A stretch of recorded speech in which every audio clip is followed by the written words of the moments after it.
Good afternoon. Hope everybody is having a great 2020 kickoff. This is Jason Woodard with Health Wealth Agency, part of Christian Financial Group. And I wanted to do a quick five-point discussion, okay? Sitting here at the library here in Jacksonville, Florida, and researching some legal stuff, but I got a call from an agent this morning, and I said, you know what? These are all things that new agents need to know.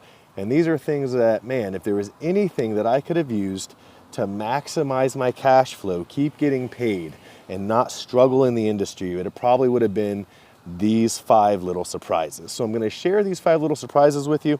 Hopefully you guys will share it with your team and also new agents. When you see videos like this that some veterans like myself choose to share, as your upline, I want you to understand that a great upline is going to make videos, they're going to talk to you, they're going to have phone calls, they're going to have discussions, they're going to have all kinds of stuff. But stop putting the success of your business fully on your upline. So before I give you this information that I learned the hard way about, I just want to kind of back up your uplines a little bit and say if your upline is actively trying to help you, but you're not doing enough research on your own, you're not looking up some of the information I'm going to give you. Because I'll tell you right now, even though I'm giving you these 5 points, I'm not going to break it all down to the nitty gritty. I'm going to tell you what to look for, but you're going to have to take your butt to work and go look it up and call the carriers and do all that yourself, just like you should be doing for your upline. And I think sometimes when we get involved in this industry, we get real stuck on thinking that it's our upline's job to be like Houdini and just morph this stuff into our brain like we're already supposed to know. It's not.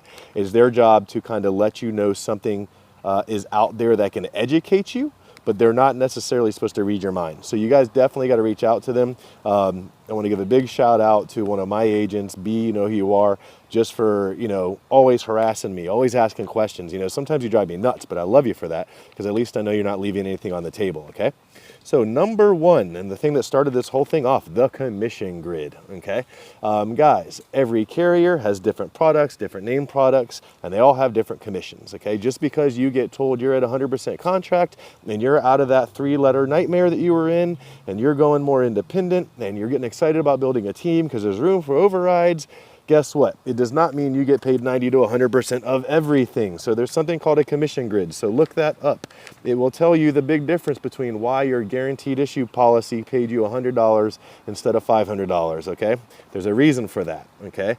Guaranteed issue pays differently. Every company it pays differently. Some 50%, some 55%, some 40%, 45%. It's all different. Again, check the commission grid, but also check with each carrier to see how they pay on guaranteed issue, which is also why I will tell you that I often tell my agents to look for something like an AMMROP or some other retirement premium product that still pays full commissions, instead of writing guaranteed issue, unless they absolutely have to. Remember, we do have clients we want to serve and we want to take care of them, but if we can avoid the guaranteed issue on our end, it's better for our finances and ultimately still better for the client's rating.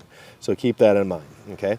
Debit cards, number three, debit cards. Although we have great carriers like Prosperity, Transamerica that will accept Direct Express and other forms of debit card payments, you may want to be aware that it may be worth your effort to get the checking account info regardless and battle with your client a little bit for that, close them a little harder on that, because guess what? Debit card payments are paid as earned on your commissions. So not all the time. I've seen a couple slip through on advance, but 8 out of 10, if I had to say, 80% or more, I've seen in my experience paid as earned, okay? Draft date versus effective date, number four. Don't lose a client in a commission over double billing, okay? That's a huge thing. Your draft date and the effective date are two separate things, especially when you're dealing with a lot of final expense clients, okay? A lot of final expense clients don't want that thing billed unless it's the 3rd through the 5th. And if you're at a different date, well, guess what? They're going to get mad at you. The company's going to tell you, well, the effective date is the 28th, and so they're going to charge them on the 28th and the 3rd, or charge them an extra month to cycle into the new date that you want, when if you just had the correct effective date to line up with the correct draft date in the first place, instead of trying to get paid so quickly, you'd have avoided that pain, okay? And my last, and I think the biggest one, is buy leads every week. Oftentimes I've got a lot of old leads that I know that I haven't crushed completely, right? And I will give them to new agents I don't even finance these leads. I pretty much just give them to them. I said, if you are able to write anything, throw me on 10%. It's still, it's still probably more than what I paid for the lead anyway, right?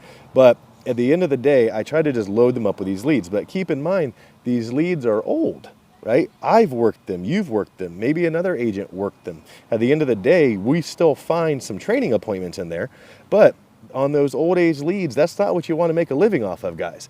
Buy leads every week. If you're not new and you don't have a lot of money, your cash flow is not that good, maybe every 2 weeks. But the reality is, if you're not buying fresh leads every week, so you have new numbers to call, you're not going to be successful. Don't fake yourself into thinking that you're going to call the same 200 leads for 2 months straight and you're going to be successful, okay?